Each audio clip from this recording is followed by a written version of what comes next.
It is an enormous honor and pleasure to introduce our guests today.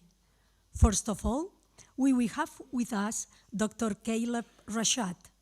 He's the Chief Executive Officer of High Tech High, a school network in San Diego, California. He holds a bachelor's degree in human development, 2 master's degrees, and a doctorate in educational leadership, focusing on a relational trust and organizational change. He's the co-founder and creative director of the Center for Love and Justice.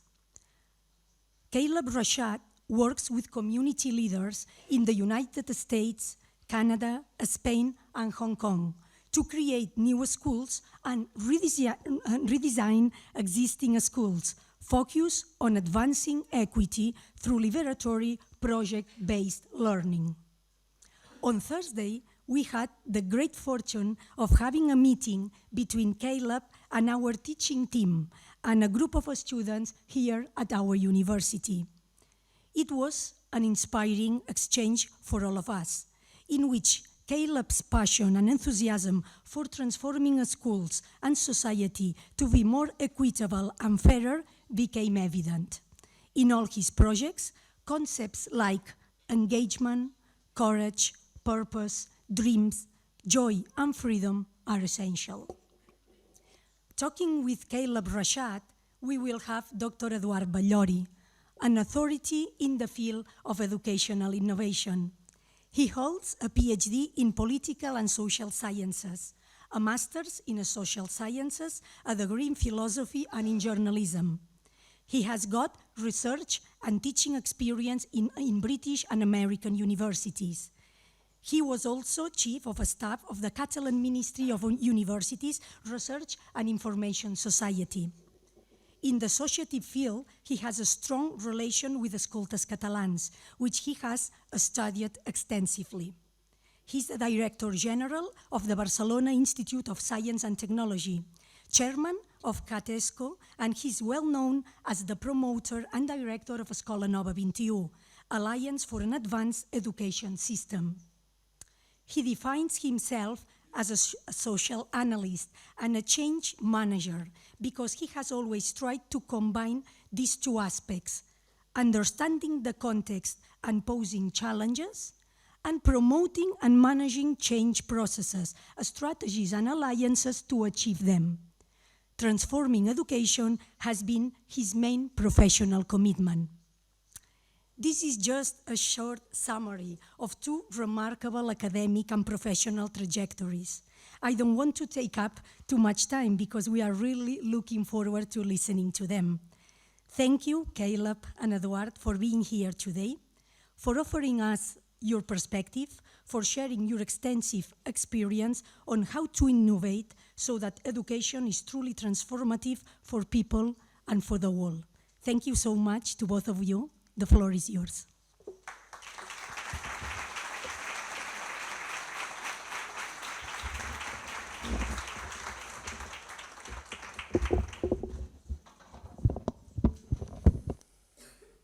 Hello, my friend. Hey. So how do you feel? I feel wonderful. It's a pleasure and it's very exciting to be here and been looking forward to this conversation for a long time. It feels like we've been having it for like years. But I'm excited. How are you feeling? Well, I feel a little bit touched for several reasons. One, and I think that you all should know that, because Kaleb is a person that creates very meaningful personal relations.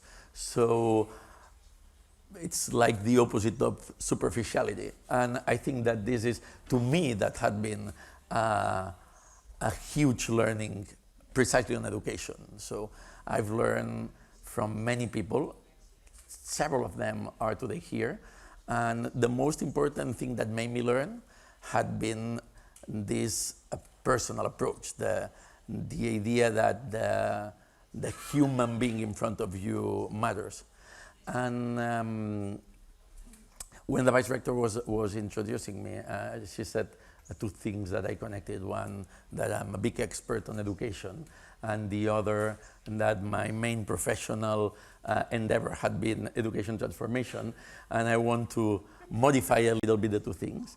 I think that I have been an interpreter of what many of these people here and yourself are doing on education. So my expertise had been mostly to try to understand and explain. But I would say that transforming education has not been my most relevant professional endeavor, but my most personal endeavor. And I think that, and with this I would like to start the conversation. I think that this is because probably like you, my childhood in school was not a nice experience. Not only in the learning part, but mostly in the child trying to grow part. And this is a part that we take with us all our life. And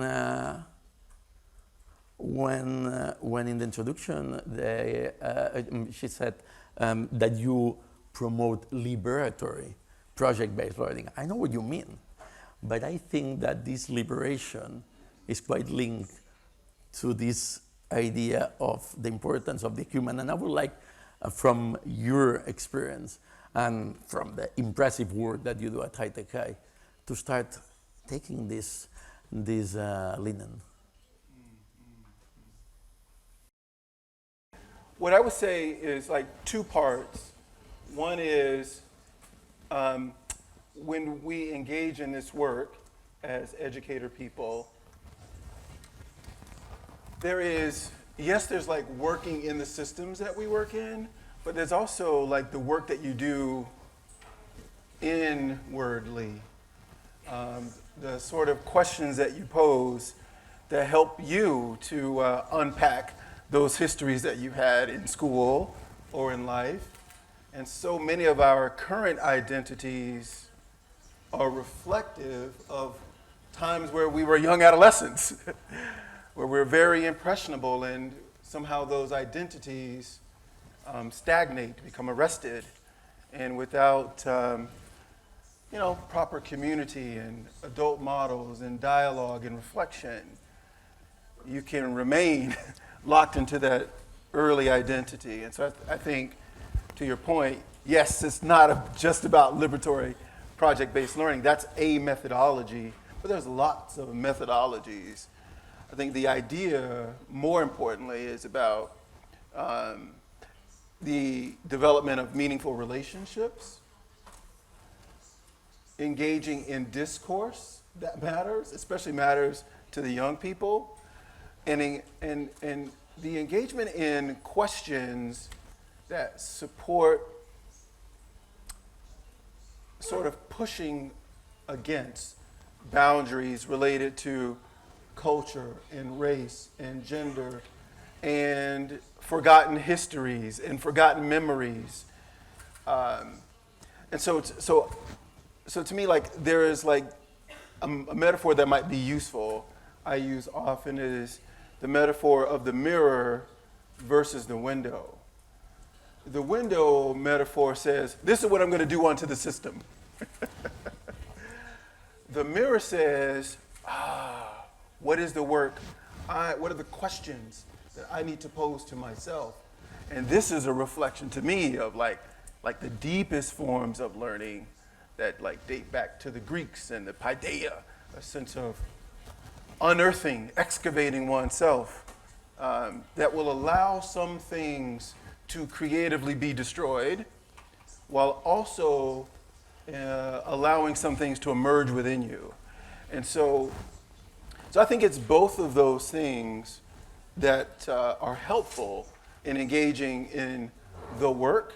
It is both the work that you do in the systems and also the work that you do with yourself. And the more, here's a trick to me, the more you're transparent about that vulnerability becomes your pedagogy. The vulnerability becomes like, oh, let me share, not overshare, but like a sense of I am grappling with pieces of who I am as well. And here are some questions that I'm trying to puzzle through, and it might help another young person who may be watching you, or a younger practitioner, professional, who also may be grappling with similar sort of things too. So to me, I think it's not just clearly about the project, not clearly about one methodology. There's multiple ways by which degrees of freedom can be obtained, but it doesn't happen just by looking out the window, but also doing the inner work too.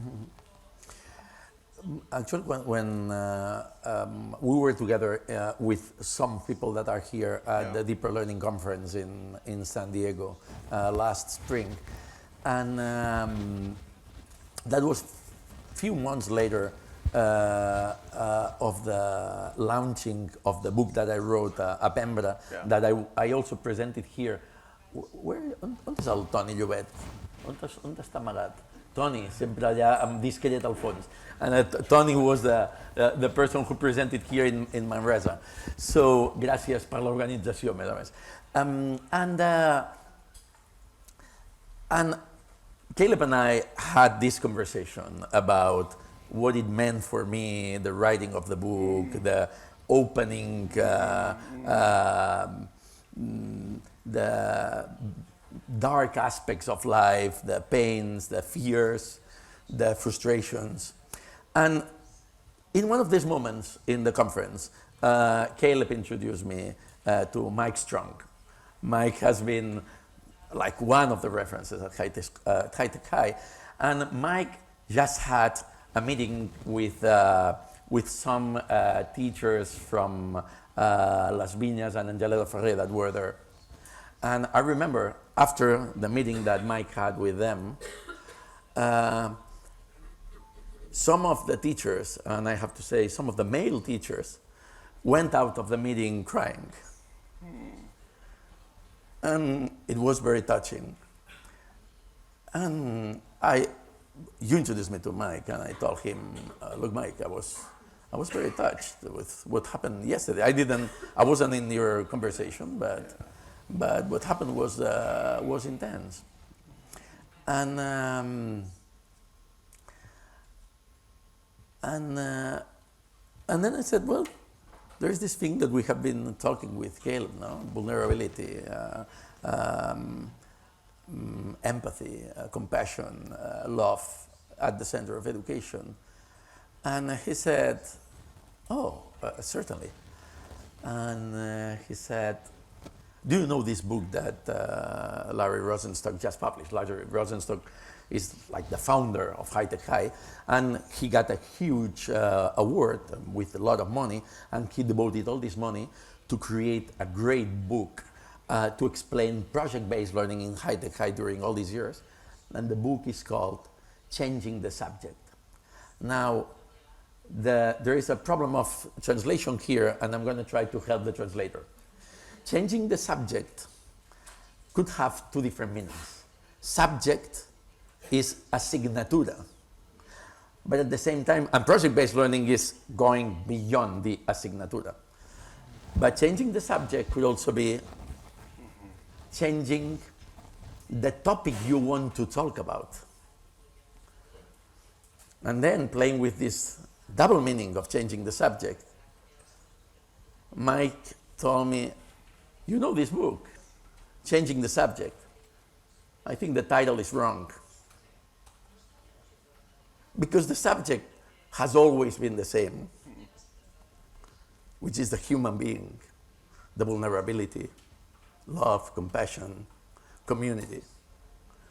And to me, it was very impressive how Mike told me this, and I think that is quite linked of your own experience at High Tech High.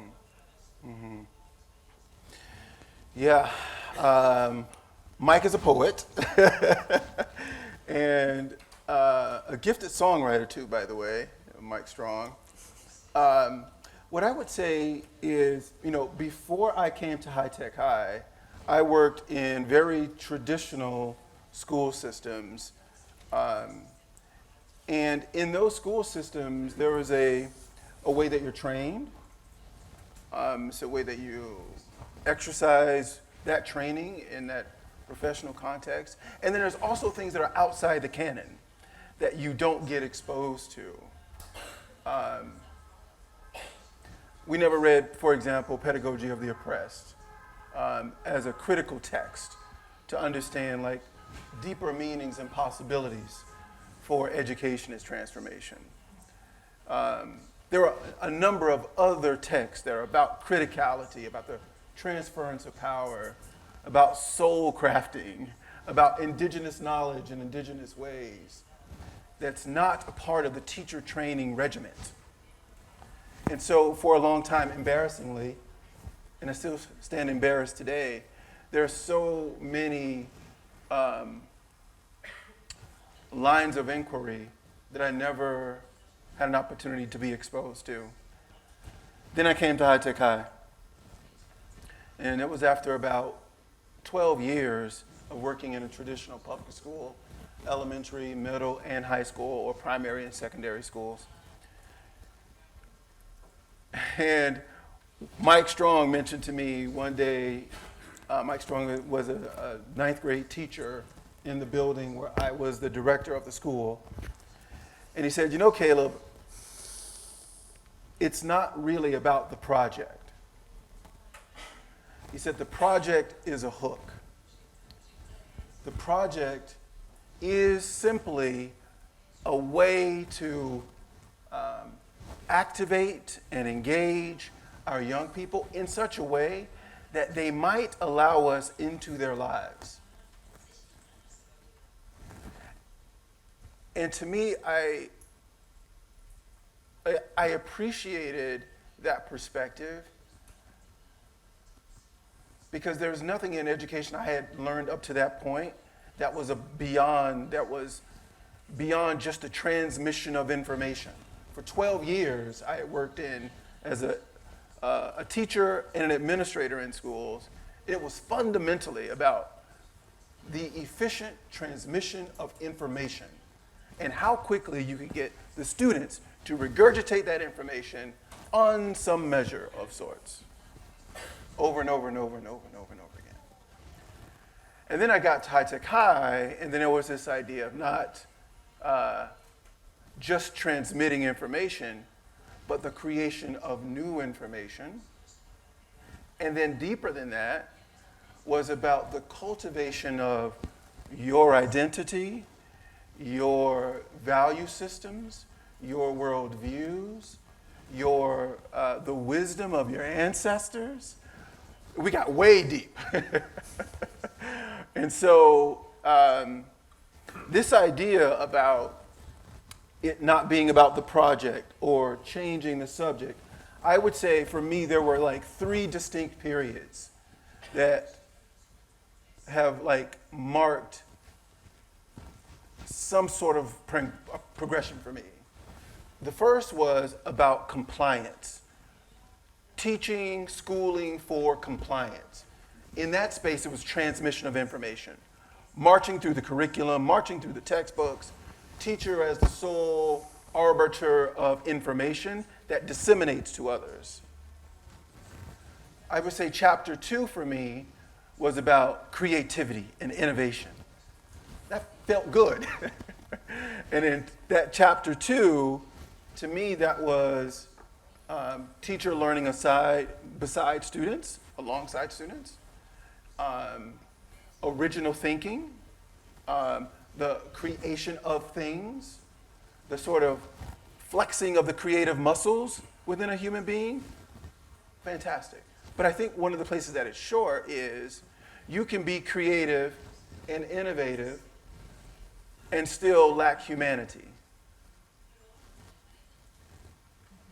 Slavery, for example, in America, could be described as a creative and innovative venture. You heard me? So you can have creativity and innovation and fundamentally lack a sense of humanity. What is this humanity we're talking about? So for me, chapter 3 from compliance to creativity and innovation to a deepening of humanity that is about the reclamation of your cultural identity, your sense of worldview, epistemologies, I would use that language in this setting, axiologies, and ontologies, a sense of human conduct. These are like particular to people. Ways of knowing is another way of describing this. Ways of being together. The value systems that we hold.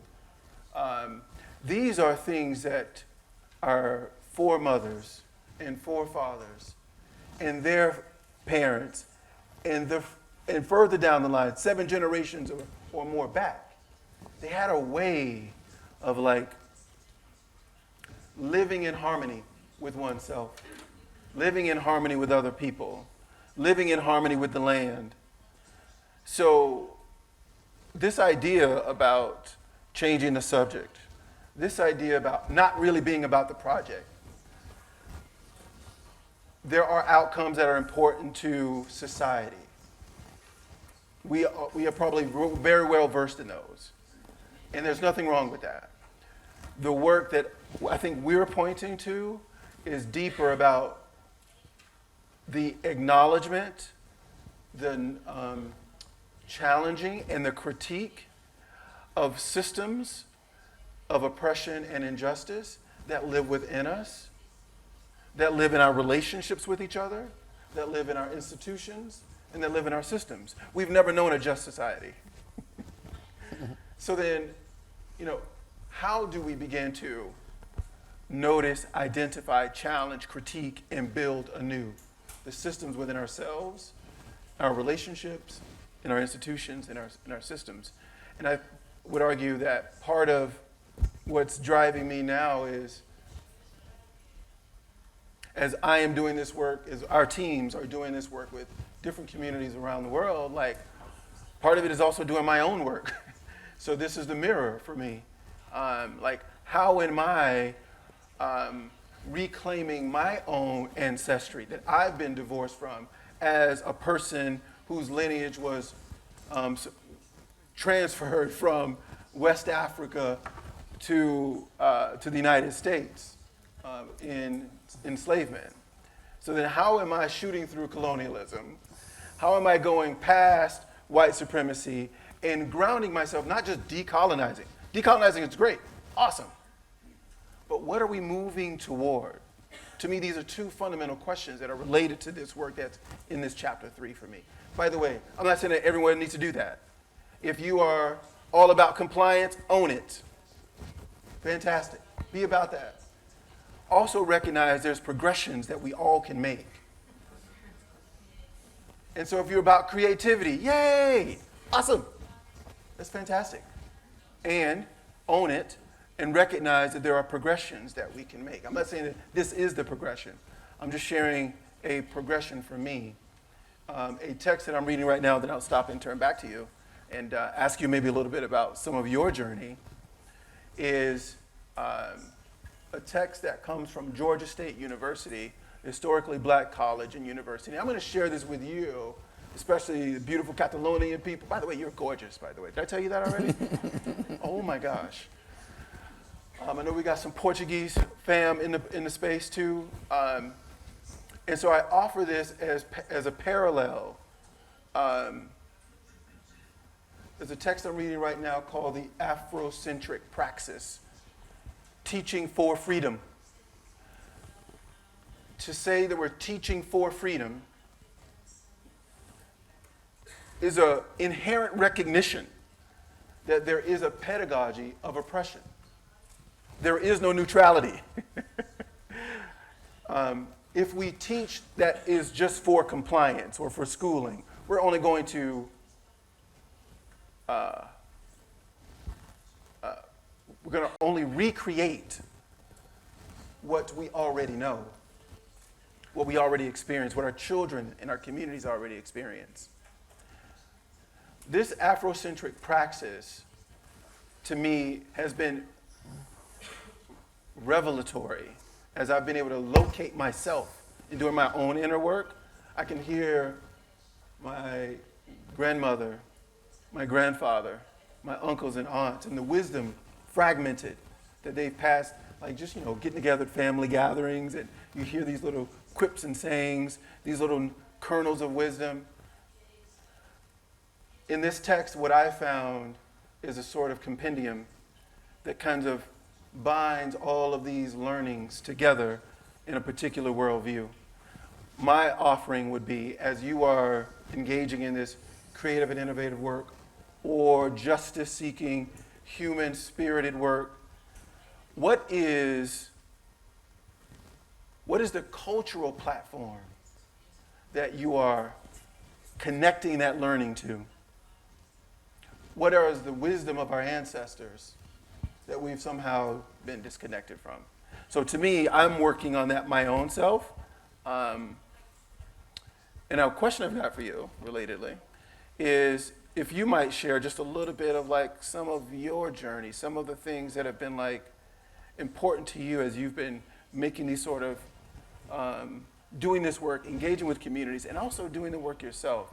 What's been the thing for you that has felt like a sort of progression in this work? I think it's been a combination of perplexities, no? Because you're, or in my case, I've been always, in tension between effectiveness and empathy. And both things, as you said before, are not always in the same page. When you were saying this thing about slavery, I was connecting on something closer. The Holocaust was a story of effectiveness. Yes. Led by super educated, highly educated people with PhDs, with coming from one of the best universities in the world. That's right. That found the most effective way to eliminate human beings, because those human beings were not wanted in the area of the Nazi Germany empire, nor outside of it. And they said, well, we don't want to feed them, cannot send them outside. Let's find a way to eliminate it. It's quite logical. Let's do it in the most efficient way. And they found the most efficient way. Mm-hmm. That's right. And I've been, professionally speaking, I've been many times linked to this logic of efficientness.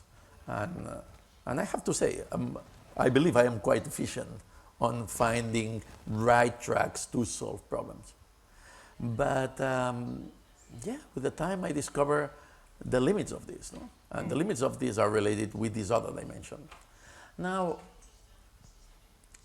the question is, why don't we see this other dimension? Why is it invisible to us? So when I studied at the University of Chicago, I was blessed somehow to take this PhD course on African American political thought. I don't know why I take it, but I did it. And it was impressive. And it changed my vision for many things. Because the history of African American suffering, I would say certainly in all the American continent, but in the United States, you have the combination of the suffering and of the intellectual thought of what that suffering meant and what to do with it. And to me, that was mind-blowing. And it's still, it's been a gigantic lesson, mostly because it is impossible for all of us to imagine what it means to live in San Diego and to be unable to say where your family in 200 years came from without linking this to slavery, to rape, to assassination, to um, to the most extreme cruelty that humans could have developed, and at the same time living in the society where the descendants of the people that did this to your families enjoy the time together.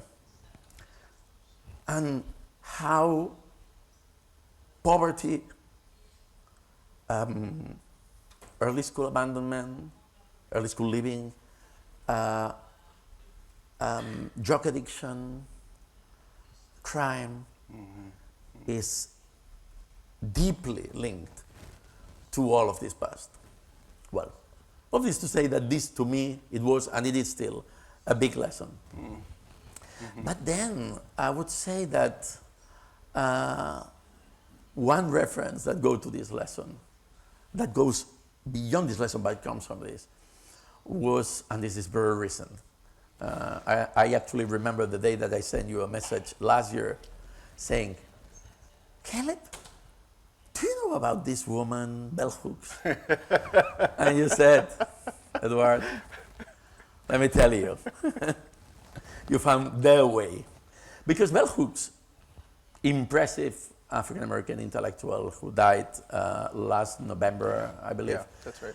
And who took feminist intellectual, who took all the experience of Paulo Freire, Yeah. and that the director was mentioning before, and took it much beyond with the filter of gender, That's right.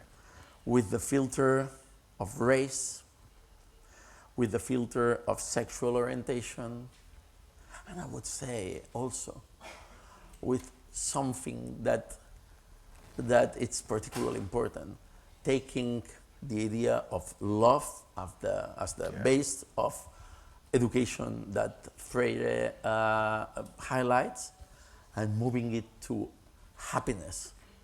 So bell hooks talks about the importance of happiness in education. So bell hooks move me in many ways, and maybe put some words on experiences that I had with many of the people that are here, with Ina, with Jordi, with Boris, with Dimas, with the Monse and Dulos and Alpuj. These experiences had something that it took me a while to perceive. So I perceived things that were very, very relevant. No? The different vision of education and the human. But reading bell hooks, I reflected on the idea of love. So bell hooks had several books, had been translated into Catalan, that are very good. All About Love is not translated to Catalan, I think it's translated into Spanish. But then we have Teaching Teaching to Transgress. Teaching to Transgress, Educar per transgredir. And one that had been, to me, particularly touching had been The Will to Change, La Voluntad de Cambiar. Yes, that's a good one. That's a good one. Well, there are two things. We don't have many time, so I'm going to try. There are two key things that I'm going to send back to you on that. The first is the idea that Bell says in All About Love, that it's very difficult for adults to love if it is very difficult for adults to create love with children if they have not experienced love when they were kids. And I think that this sends us a first huge message on the inner work, el treball personal de creixement of teachers. How could you create loving experiences if you arrive to education with your lacks or with your bounds? Yeah. And the second one is about masculinity. So in The Will to Change, La Voluntad de Cambiar, bell hooks talk about how in the culture or in the context of the patriarchal thinking, men, boys, grow emotionally mutilated, she said, literally. And how make us unable to express feelings, to share feelings, and literally she said, she says, and which is something that touched me a lot, that we are mostly unable to love. So with these two elements, when we talk about education for transformation, how could you create an education for transformation? Yeah. If you don't Great question. transform the people that must lead this education? Yeah. That's an easy question, right?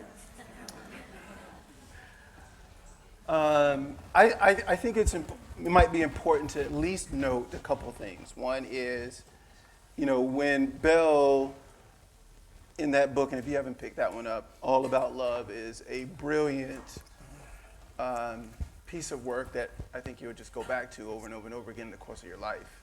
It's not like a read-through kind of text. But in the text, she describes love in a very, very particular way, and she builds on the research around what love means. I know we're in a room full of academics and people who love definitions, so I think it would be important at least to have a sort of foundation. And the way that she describes it, she builds off the work of a researcher named Eric Fromm, F-R-O-M-M, in the description that she formulates around what is this love she's talking about.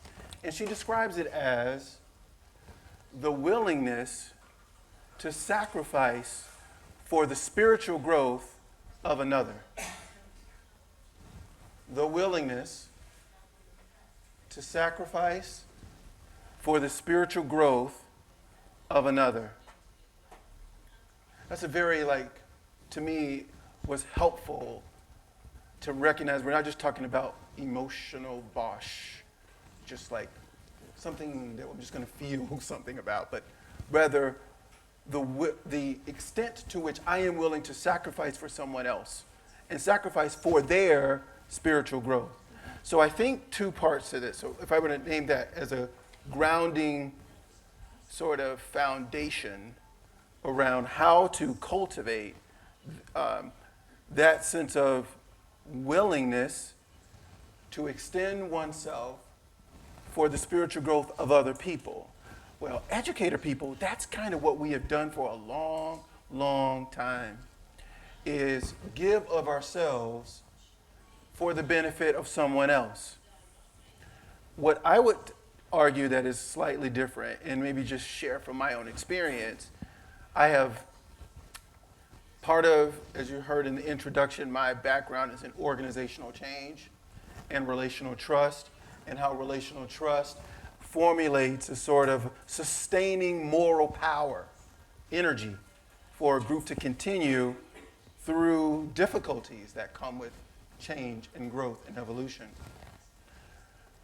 What I have found is not just theory, but in doing this work in schools, my very first 3 or 4 schools, and the work I do with the Center for Love and Justice, where we support in 20 plus cities across the US, the creation of new schools. We've been doing that for the past 5 years.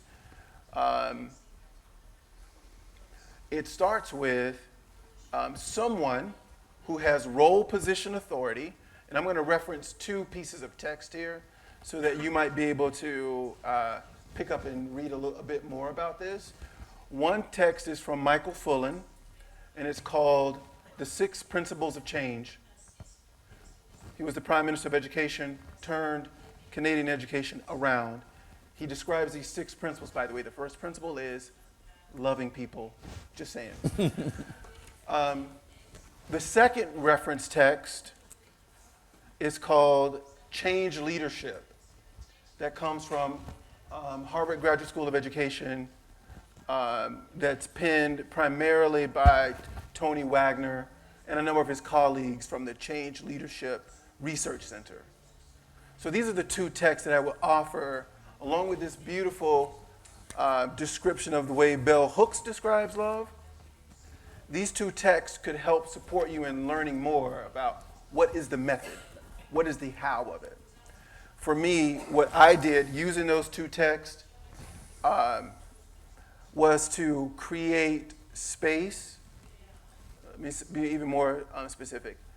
I would use professional development time with teachers to engage them in dialogue with each other. I had role position authority as the principal, as the director, and I had control over the schedule. So I could have teachers show up in a place in our school, and then I would lead them with a couple things. One is I would declare what's important to me. This is very important. In doing change work, you cannot be an empty suit. You must have a point of view, because people will follow a point of view or at least engage with you, even if they disagree. But it's important within a closed network like a school that the person who has role position authority, the research and the literature from Michael Fullan describes it as taking a moral stand. Calls it the moral, blanking, the actual name of it, I'm blanking on it right now, but I think it's called, it's essentially taking a moral stand. In the course of taking a moral stand, then you invite your faculty to engage in some dialogue with each other about what we believe, about what we experience. And so there's 3 questions that I would pose that I learned from a group called the Center for Adaptive Schools, which is based upon adaptive leadership methodologies. If you know anything about Margaret Wheatley's work, Leadership in the New Sciences, Adaptive Leadership, Adaptive Schools. These were some focusing questions that helped. Again, I'm trying to lay out a sequence here. So we got a foundation with Bell Hooks's description of what love means, 2 reference texts. But then in the practice, what I did, based upon the reading there, was to say, this I believe. This has been my experience in school, and this is what I think we should be doing, and this is why. And then an invitation to engage in dialogue about what's your experience been here and why. And so these were the questions that I posed. They're called focusing questions. The first question is, who are we? The second question is, what are the things that we do and why? The third question was, who might we become and why? Those 3 questions, and again, you don't have to pack them all in one session, but it helps to focus the attention and the energy of the group. So it's not about agreeing with the leader, but the leader has to take a moral stand and then invite the community, what is our moral stand? So this is based upon some other research. Let me just lay this out. It's Marshall Ganz's work from Harvard as well. He worked on Obama's campaign in 2008, and it was called, there's a methodology to this. It's called the story of self, the story of us, and then the story of now. There's a methodology that you can use to support the mobilization of people. We use that mobilization theory from Marshall Ganz to say, this I believe, as the person has role position authority. This is what we believe. And now, what shall we do about that? So to me, this one way that love is expressed is the willingness, the courage to listen and ask for the hopes and for the dreams and the aspirations of the community. The issue, though, is once you hear from the community, how you hold that as a custodian of that vision. And then there's next steps after that, of course. But this is where, to me, it begins, is clarity about what it is that you believe and why, supporting the community in dialogue with each other. What do we believe and why? And then next, what do we do if this we believe? So when we talk about this love as it relates to, now love manifests itself in lots of different ways, but one way that this love shows up is supporting the community in cultivating what Michael Fullen calls a shared, compelling vision for learning. That is a powerful thing when people in a community decide what matters to them. It's very hard to stop them, actually. Let me. But we're gonna I don't know how we're move doing now on time. to a. No, Oh, okay. Absolutely not. Sorry. Let me just say one last thing. When we were coming here, we had the first part of the dialogue in the car, and I was telling Kaleb about this report that most of you know, the last report of UNESCO that we have translated in Catalan, Reimaginem junts els nostres futurs, reimagining our futures together. And the last thing that I wanted to say about but it has no reaction because we're going to that, is that there are a couple of things that says here, but the most important thing that doesn't say is that somehow I have the feeling that we adults live like being great pretenders. Oh, yes. We love to pretend. So actually, we imagine that the things that were important to us when we were kids were bullshit. Because, the life of adults Is that the technical life word, bullshit? of, I don't know how to translate that. Sorry about that. So because, That's why I love you. you perform what it's supposed that the adults do. Yeah. Serious stuff, productivity, individual success and stuff. No? And one of the things that the report says is precisely that education has been mostly focused, and we know that, on how we measure, how we organize it, which kind of content we put there, had been focused on individual success instead of the community well-being. No? And that's why we measure in societies the wealth of the society instead of the inequality. No, you say, China is now growingly unequal. You go to Shanghai and you see people that are incredibly wealthy and people that are incredibly poor. And we say, oh, China is growing. Yeah, well, it's growing partly, no? Yeah. But the same happened here. So first is this point on individual success. And then the idea that says about the need for, literally says, pedagogies of solidarity and cooperation. And the idea is we cannot solve the common challenges by focusing on individual success, which is what education had been doing until now. No? And it says another thing that goes directly, and with this I would move to the larger conversation. It says something very interesting and that I knew already because Boris told me.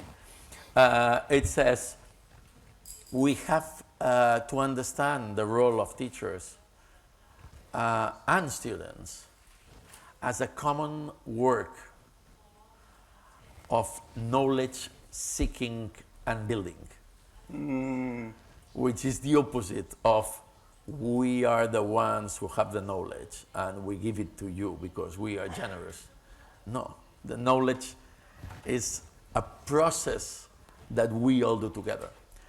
And I think that this approach is totally related on the way how society is organized. now that we have here the mayor, when we imagine how our towns, our villages, our cities, our countries develop, it's not the same to imagine the idea that you are a passive receptor of the decisions of the others, or that we all have the duty to create processes that joint ventures for these challenges to be answered. But I think that we could go to this later, because now the Vice Rector is going to open the discussion to all of you. Thank you very much.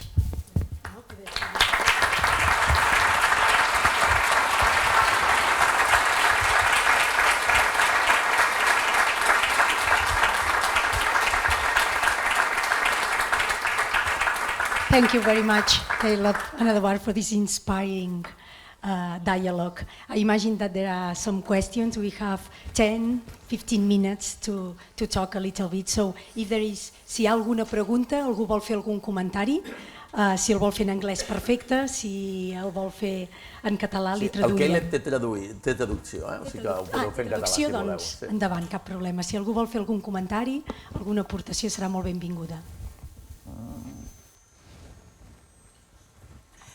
Bueno, primer de tot, estaria hores i hores escoltant-vos, perquè és un gust, és un plaer estar aquí i no pares d'aprendre. Per tant, moltíssimes gràcies. I més que una pregunta és un compartir, perquè heu començat parlant també d'aquesta transparència, no? I crec que hem de ser transparents i explicar. I només 3 petites coses que m'identifiquen en que anem cap a un camí comú, no? Encara que ens quedi molt per recórrer. Quan agafes un alumne i la convides a fer una tutoria individual, una darrere l'altra, i quan seuen al teu costat, que les poses al teu costat, no tant al teu davant, i els hi preguntes com estan, es queden molt sorpreses, perquè no esperen que les preguntes que els hi vagis a fer sigui d'interès cap a elles. Aquí hi ha un petit canvi de com et veuen fins a aquell moment i com et veuen després. I més encara quan tenim la sort que algun company, professor, sent els comentaris entre classes, entre aquestes alumnes, i diuen «però què et pregunten?» Doncs que com estic. I sorprèn que passes de la part acadèmica de què et costa més, què et costa menys, en què et podem ajudar, sinó també en com estàs tu com a persona i què fas aquí. I això penso que és un acompanyament bonic. I l'altra cosa és el fet que connecto molt amb el tema de reconèixer l'altre. Quan un se sent reconegut a dintre d'un equip, d'una comunitat, és quan realment segurament tindrà alguna cosa a fer allà. I tinc moltes ganes de llegir totes aquestes bibliografies i literatura que heu citat, per tant, moltes gràcies.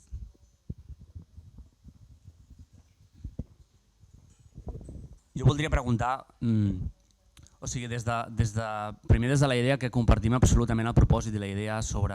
O sigui, voldríem estar en l'estadi 3 de les 3 etapes que ens has comentat, no?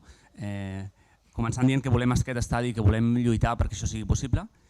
La meva pregunta és que sento que aquí a Catalunya, que de vegades ens volem fer l'araquiri, però crec que en línies generals també són punta de llança en algunes coses, sovint parlem des de la pedagogia o des de el que volem aconseguir, però no sovint des de les condicions necessàries perquè això sigui sostenible i sigui viable i aquest amor que volem promoure o aquest tipus de relacions sigui sostenible.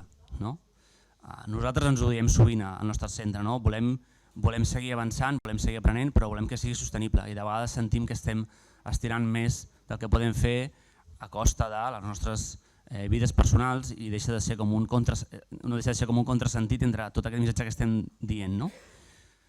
Llavors tu, Kaleb, treballes en escoles i des de fa molts anys que des de la seva creació ja estan tenint una mirada diferent, què ens pots dir sobre quines condicions s'han de donar perquè això sigui sostenible? És a dir,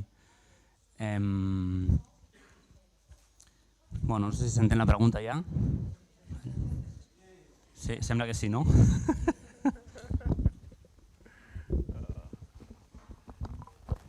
Thank you, Sergey. I love you too, brother. Um, so maybe a couple things. One might be, can you hear me okay? Yes? Okay. I think two things I would offer. One is this relationship between three ideas. What are the principles that are important to your school? What are the practices? And what are the structures? The principles are the things that are like, it's not a lot, by the way. You can't have like 20 things that you value. But if you've got 3 to 5, 5 to 7 principles or values that are important to your school, it's important to identify them. That's one. And then 2, what are the practices that are going to give you the most movement, animation, activation of those principles? That's part 2. The third part is the structures. So what structures allow teachers or people within the school to have the practices that move your most important principles? So that's the first thing I would offer is it's important to identify what are the principles, and principles are better than rules. No one in a creative organization, there are not a lot of rules. There are principles, values, so that people have autonomy and freedom to make decisions that are tethered to those principles. If we're clear about those principles, then the practices are probably going to change over time as you learn more. But the structure might change less than the practices, but it's the structure, and I'm going to say more about structures in just a moment, but the structure is like the space and the time that that can hold those practices. And those seems to me, the structures are the things that last longer than the practices, because the practices can evolve and ebb and flow over time. Here's an example. We've got 16 schools in San Diego, kindergarten through 12th grade, 4 different campuses, 16 schools. And we all have the same design principles. We have 4 of them. We have some signature practices that we all understand and know really well and have flexibility to like figure out like what's the best way to deploy those practices in service of those principles. The structure can change. Here's an example. Personalization is a principle for us. A practice is advisory. The advisory structure will look different at different schools. In my high school, where I was a director, we had advisory as a structure in the day, 1 day a week, Wednesday mornings, from like 8:40 until about 9:20. That's a structure. It's not a practice, right? The middle school would have it 2 days a week, Tuesdays and Thursdays. The structure was different. Elementary would have it every day. They're teaching social skills, relationship, time management skills, executive functioning skills, all the little things that make humans, help humans develop and grow. So to step back for a sec, it's important to identify what are the principles that are important, not rules. What are the practices that give life to those principles? And then what structures, that is, allocated time in the day to do the thing that we think is important. And what ties all of that together is democratic teacher agency. One of the things that's not really a principle that we like list out, but it's like an invisible principle, is that we believe in teacher-led schools, which means that even though I'm the CEO, I don't really have any power. What it means is that our governing board that I report to, don't tell them, but they've got some power. because the principle that we believe in that's invisible is that those who are closest to the work should have the most freedom, autonomy, and power to decide what kids need. Not some people on the board, not me, and almost, frankly, not the principal of the school. The principal of the school should work in such a way as to cultivate a vision from teachers held by the community. You dig it? So what connects these principles, practices, and structures is democratic teacher agency. That transfer of power can feel destabilizing for some. Because when things kind of go awry, when things don't go the way we had hoped they would go, especially in America, our politics is, well, you probably know. We want someone's head to roll. We want someone to be accountable. We want someone to be in trouble or lose their job. And so part of the leadership, another leadership invisible principle that actually comes from Lao Tzu in the 2nd century, is about when we do this work well, the people will say that they did the work themselves.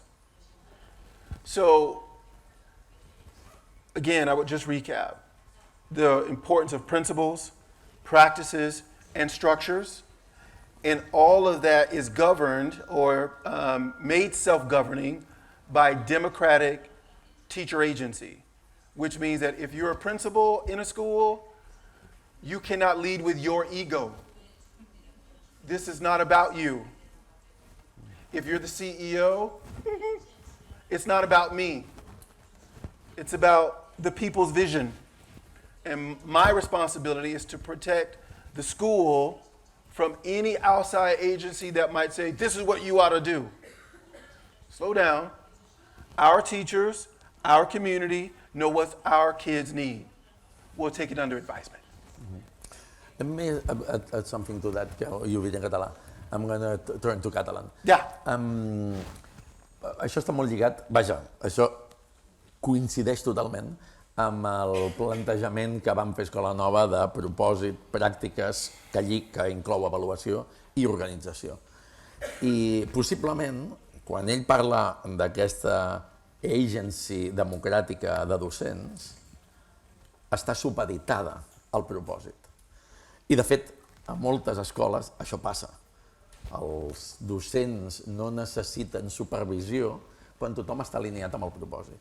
I possiblement l'element clau de la pregunta que feia Sergi està en que el gran problema que tenim a la nostra societat, jo diria a la majoria de les societats del món, és que el propòsit que es predica no està alineat amb els sistemes de formació, de selecció, de desenvolupament dels docents i de mesurar els aprenentatges.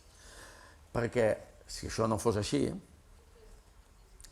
no es donaria el cas que nosaltres avui, 2022, després de 40 anys de règim democràtic, en un entorn on el primer objectiu que s'estableix legalment parlant per l'educació secundària és el desenvolupament de competències que permetin a les persones respectar els altres, respectar la diversitat, el gènere, etc., no ens trobaríem amb adolescents que són agressors sexuals, que són racistes, que són homòfobs, perquè això simplement seria impossible si estigués alineat al propòsit que prediquem i la realitat del que passa en l'educació secundària.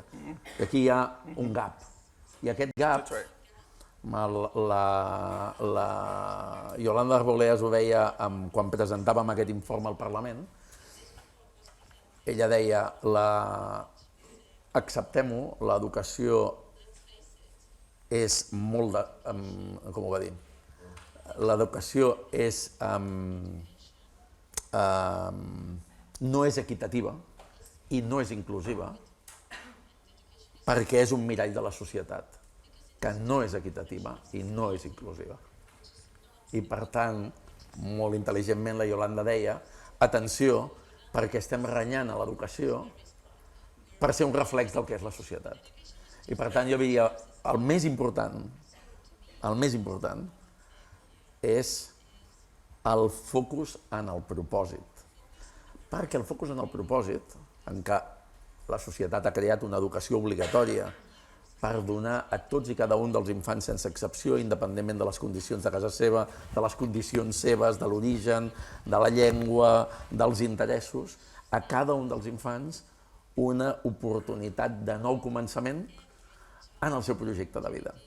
I per tant, quan parlem d'escola inclusiva estem reconeixent quan parlem de necessitat d'escola inclusiva estem reconeixent que l'educació obligatòria no està fent la seva funció. Quan parlem d'equitat en educació estem reconeixent que l'educació obligatòria no està fent la seva funció. No l'educació obligatòria com l'agregació de docents. L'educació obligatòria com a projecte de la societat que diu que vol que faci una cosa i després no fa els procediments, l'organització que deia el Kaleb, l'estructura, no li dona l'estructura i per tant els recursos, el desenvolupament, el focus que necessita. I jo crec que això també ens porta que un element possiblement dels més importants en aquesta lògica, recordeu el mite de Sísif, no? Aquell personatge que va ser condemnat, mitologia grega, a pujar una muntanya amb una pebre gegant i abans d'arribar a dalt la pebre que ella hi havia de tornar. No? Aquesta lògica de Sísif la parlàvem ahir, el Kaleb visitava l'institut que porta el nom de l'Àngels Ferrer i Sensat, filla de la Rosa Sensat, alumne de l'Institut Escola als anys 30, persona referent en l'aprenentatge de les ciències. I el Kaleb deia, expliqueu-me qui és aquesta persona, no? I clar, és difícil explicar qui era Àngels Ferrer i Sensat sense explicar qui era Rosa Sensat, què era l'Institut Escola, què va passar als anys 20, als anys 30, què va significar el feixisme en aquest país, què ha significat la dictadura, els tants docents que o van morir o van ser exiliats o van ser represaliats, què significa intentar construir una cosa des de simplement el record, no? La gent que als anys 60, 70 deien va existir una escola diferent, va existir una secundària diferent. La gent que deia això, i jo afegiria, la gent que avui dieu i practiqueu això, en realitat lligava amb aquest propòsit, amb aquesta idea de que l'ésser humà és important, l'aprenentatge que es fa a l'escola va molt més enllà del mastering disciplinari i que diu alguna cosa també del sentit que nosaltres donem com a adults a la nostra vida. I would love to just kind of reconnect to Sergi's original question just a bit more if I can. I think one thing I would additionally offer is just to recognize like what we are trying to do.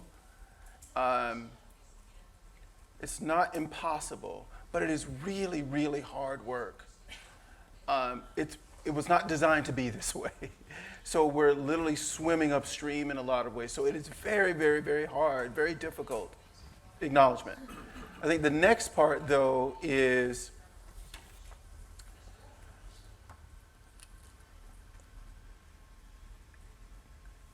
in the way I just described, it's important for the schools to be like teacher-led, to have that sort of teacher democratic agency. The principal of the school, her role changes too. And the role should change in such a way that now the principal might be even more responsible for caring for teachers and supporting them in caring for themselves, engaging in continuous improvement processes that allow you to change structures if it's not working, or change practices if they're not reflective of the principles. So there's like three things I think would be important for the school principal to, especially in the context of your question, to support teachers in doing this work. One is constant critique of principles, practices, and structures. Second thing is making sure that you're just like looking out for the spirit and the care of teachers, not with just carrots and sticks, well beyond that, but with each individual and for the collective group, what are the things that inspire and keep them moving forward in the work or deepening the work? I would say in my context, there are times where I'm just like, why in the hell am I doing this? Because there's so many forces, both internal and external, that just seek to vanquish any possibility of engaging in learning that is meaningful in our schools, and especially if you're trying to do it in communities that are black, brown, poor, indigenous. It's very, very challenging. What keeps me going? One of the things that's been helpful to me, we had a teacher visit us. Her name was Lisa Delpit. She's a world-renowned educator, civil rights educator. She wrote a number of different texts. She came to visit us, and she shared one lesson. No, I'll stop. That's the only way you're going to get me to stop. Take the mic. Okay, so she shared one important lesson, and she's an elder to me. I'm going to say she's probably 20, 30 years senior to me. So we were asking her, Queen Mother Lisa Delpit, what do we do? How do we sustain ourselves? Because we're tired. What do we do how do we like continue going, moving on in this work? She referenced an educator named Carter G. Woodson, who in America, and maybe a bit more broadly, was a very, very important African-American educator, historian, scholar, the second black man to graduate from Harvard University after the great W.B. Du Bois. But it was Carter G. Woodson and his life and the people around him that as I've started to like study what my educational ancestors did in the face of white supremacy culture, that was, we're talking about like 1915, 1925 in America, where there was American apartheid was the standard. There were lynchings of black folks and people who cared for black folks like it was spectacle. There was the president at the time, Woodrow Wilson, previewed Birth of a Nation in the White House, which was a racist film, if you didn't know. And he called it All So True, this film. That, I think a few years later, the KKK in full regalia, 30,000 people, white men in uniform, marching on Washington. Carter G. Woodson also started in that same year, 1915, the Association for the Study of Negro Life and History in America. It helps me when I am able to look at what my ancestors have done under much more dire conditions with far fewer resources. And I look at myself and say, what am I complaining about? I have to call my ancestors into me.